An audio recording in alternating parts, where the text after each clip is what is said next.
can't see me, you Stevie. Wondering how I reach more evolutions than Evie and make it look easy. What is up, Earth's mightiest subscribers? It's Blerd without fear. Welcome back to the channel. All right, today's video, I'm going to be talking about Black Panther number 13 by John Ridley and Jermaine Peralta. This one is a really intense issue, if for no other reason that by the time you get to the end of the book, we learn that Namor, the Submariner, has decided that in this war between T'Challa and Captain America, this little civil war, as it were, between the Avengers and Wakanda, that he's going to throw in his lot with what is arguably one of his greatest enemies, Black Panther. Black Panther is at his wit's end in all of this because, as we learned in the previous issues, that his best friend Jai, who had faked his own death, had taken the other sleeper agents that T'Challa had employed, as well as other people who were sympathetic to Jai's cause, and took Project Kill Switch, the secret mission to undermine other countries' governments, destabilizing their infrastructures and enforcing peace under threat of war. And with everything going on, T'Challa had to come clean to the Avengers about how Jai, as well as his other agents, knew how to dismantle the Avengers so easily and why all this happened in the first place, and it's created a rift between Captain America and Black Panther, as well as Black Panther and the rest of the Avengers. It's also created a rift between Black Panther and all his other allies. Even people closest to him that would normally be quick to help him no longer really want anything to do with it. And with Jai having intimate knowledge of every single person T'Challa could ever ask for help in this regard, and knowing exactly how to neutralize each and every one of them, Black Panther had to rely on unlikely allies. And they have all come together to split the difference and hit the 3 different locations that Jai has taken over across the entire world. Those locations being Reno, Tahoe, Nevada, Wales in the United Kingdom, as well as Osaka, Japan, 3 of the biggest data centers in the entire world. They are hitting each of those areas to try and stop Jai from implementing Project Kill Switch in its entirety. And the Avengers have pulled up to stop them. And while there are some problematic things that are said, there are a couple of boomerisms that slip out of Captain America's mouth, but I think those were done by design. I know some people forget who is actually writing this comic. There's a point where Captain America says, "Oh, go back to Wakanda." He's not saying it in the way that a lot of people want to believe that he is saying it. Chill out. You gotta have context. Don't believe every mook you see on the internet posting about these things. It's not meant to come off the way that it comes off. Some people forget that there's actually a black man writing this comic, not some white guy or whatever. It's not been a white man writing Black Panther for some years. All that aside, the point of the matter is that the Avengers are trying to stop T'Challa from stopping Project Kill Switch, which seems like such a dumb thing for Captain America to want to do, considering that T'Challa has a plan to take down Jai that might actually work. The Avengers aren't going to be able to stop them because they already have checked the stats on the Avengers. They already know how to neutralize each and every one of them. But right now, T'Challa can't worry about Jai because first, he has to worry about the Avengers. But he doesn't have to worry about them for long because, as I said earlier, Namor the Submariner has come to T'Challa's aid. The question is, why? If you've been keeping up with my channel over the last couple of months, you've probably already seen my video breaking down the history between Namor and Black Panther. And if you haven't, you can go check it out up here. You'll learn everything you need to know about the history between these 2 individuals, how many times they've interacted with one another, as well as what started their rivalry and what ultimately became their enmity between one another. But what you need to know right now is that a lot of that has changed because, well, for one, Namor is an Avenger now. He is on the team. He's actually a sitting active member of the Avengers, at least up until recently. Not only that, but even during the times where T'Challa and Namor were at each other's throats, they did learn over time, even after all the bad blood between them, that if this was any other lifetime, if things could have been different, they would have been the best of friends, and that when they do let their guard down between one another,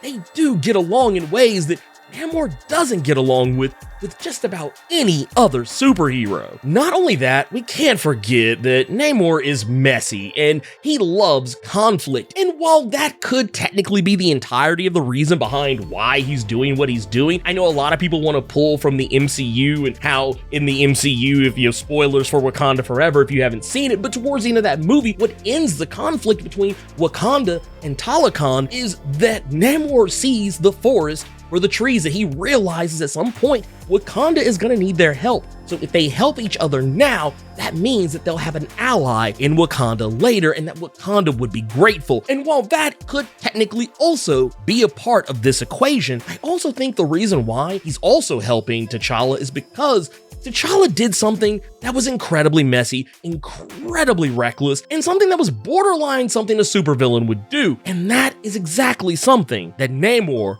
would do and has done before in the past. He very likely sees that what T'Challa did is nothing wrong. Think about it. Namor has done some pretty awful things just to protect his ocean kingdom. And remember, the ocean is over 70% of the entire world, so if anything threatens the world, he's more than willing to sacrifice anyone on the surface just to save the rest of his kingdom. It's a very extreme measures situation, so of course, he would side with T'Challa on this because, like T'Challa, he is a very ends justify the means kind of guy. So it makes a lot of sense that he would throw in his lot with T'Challa. Now, the real question is, what does this leave for T'Challa going forward? If this escalates any further, this very likely means that Namor will probably get kicked off the Avengers if he hasn't already. I'm a little behind on the current crop of Avengers comics, but last I was reading, he was still on the team. And even then, him and T'Challa didn't get along particularly well even then, even as recent as Jason Aaron's latest issues of Avengers. So the fact that all of this is happening now, and not only is Namor throwing in his lot with T'Challa, he's also putting the full might of Atlantis' military power and weaponry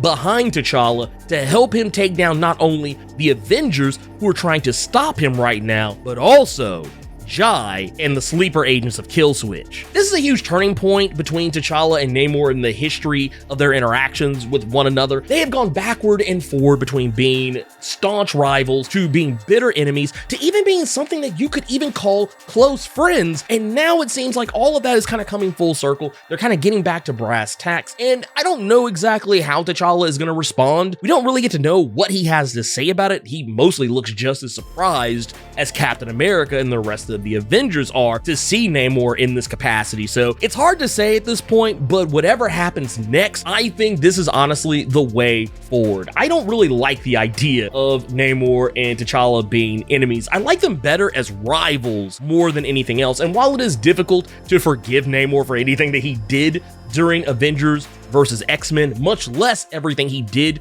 during the Avengers Time Runs Out story arc, he has largely tried to make up for the lot of it. And while he is unapologetic in a lot of things, that's actually one of the areas where he has admitted that he did something wrong. Even if he won't say it directly out loud, we have seen instances where he has tried to say that he is sorry. And I'm one of those people that, once again, these are fictional characters. I'm not going to sit here and try and hold their feet to the fire as if they are a real, living, breathing person. I don't care about that. It's all comic books. It's all fiction. I'm not going to treat this as though it's reality. I mean, at the end of the day, if you're not going to forgive people for doing something wrong or give them a chance to make amends, what is the point of them even trying to make amends or trying to be better or apologetic in the first place? And I think that's something that we lose sight of a lot of the time when it comes to not just the real world. And I think it's even worse when it comes to the area of fiction. People are far more likely to want to forgive people who have done terrible things in real life than they are to forgive someone who, did something in fiction, like they killed your favorite character, so now you don't want to like them ever again. It's like I don't know, man. Look, we gotta wake up, y'all. We gotta wake up, go outside, touch some grass, because I mean, look, it ain't that serious. But anyways, that's everything I wanted to talk about with Black Panther number 13. If you want to keep up with my coverage of Black Panther, as well as my other favorite Marvel and DC comics, as well as comics from other imprints, make sure you hit that subscribe button and become one of Earth's